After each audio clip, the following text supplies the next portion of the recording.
तर वाहतूक कोंडी होती हे तुम्ही समस्या सांगितली. मात्र त्यावर उपाययोजना काय करणार आहात?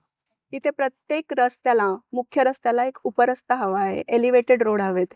आणि या संदर्भात माझे पती आदरणीय श्री राम वाकडकर यांनी केंद्रीय मंत्री श्री नितीनजी गडकरी साहेबांना लिखित दिलं होतं आणि ते त्याच्यावरती ॲक्शन पण ते घेणार आहेत लवकरात लवकर.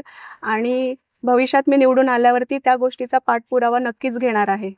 नक्कीच तुम्ही आता निवडून आल्यानंतर तुम्ही ह्या गोष्टी करणार आहात.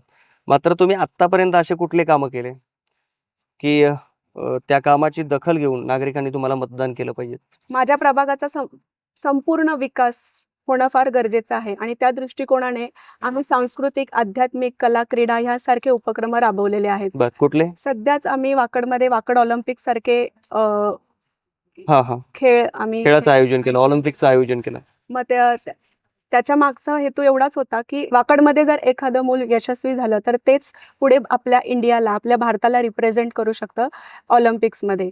बरं. हाच एक आमचं इंटेन्शन होतं आणि त्या अनुषंगाने तो कार्यक्रम आम्ही आयोजन केला होता.